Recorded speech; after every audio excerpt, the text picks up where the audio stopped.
பாண்டி, உனக்கு ஒரு விஷயம் தெரியுமா? நம்ம மாதிரி அக்கவுண்ட்ல இருந்து பணத்தை யாரோ திருடிவிட்டார்களாம். அப்படியா? எனக்கு தெரியாது ராஜு.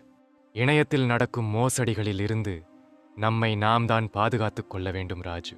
அது எப்படி பாண்டி? உனக்கு தெரிந்ததை எனக்கும் சொல்லிக் கொடு. நானும் எச்சரிக்கையாக இருக்கிறேன். கண்டிப்பாக சொல்லிக் கொடுக்கிறேன் ராஜு. நாம் அனைவரும் இணையத்தை பயன்படுத்துகிறோம்.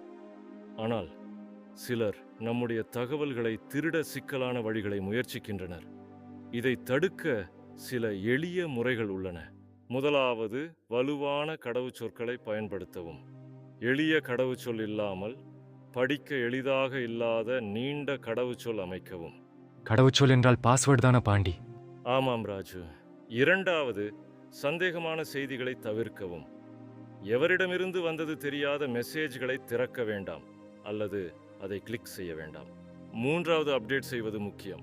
உங்கள் மொபைல், கம்ப்யூட்டர் மென்பொருள்களை, சாஃப்ட்வேர் அடிக்கடி புதுப்பிக்கவும். இது பாதுகாப்புக்கு உதவும். நான்காவது, பாதுகாப்பான இணையங்களை பயன்படுத்தவும். பாதுகாப்பான HTTPS இணையதளங்களில் மட்டும் உங்கள் தகவல்களை பயன்படுத்தவும். பொதுவான வைஃபைகளை பயன்படுத்தி முக்கியமான தகவல்களை பகிரக்கூடாது. இந்த எளிய வழிகளை பின்பற்றினால் நம்முடைய தகவல்கள் பாதுகாப்பாக இருக்கும். ராஜு, என்ன புரிந்ததா? நன்றாக புரிந்தது பாண்டி. நான் இதை நினைவில் வைத்துக் கொள்கிறேன் கண்டிப்பாக.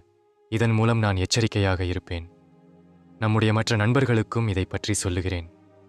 நன்றி பாண்டி. இது போன்ற பயனுள்ள தகவல்களை பெற இந்த சேனலை சப்ஸ்கிரைப் செய்து கொண்டு பெல் பட்டனை கிளிக் செய்யவும். நன்றி.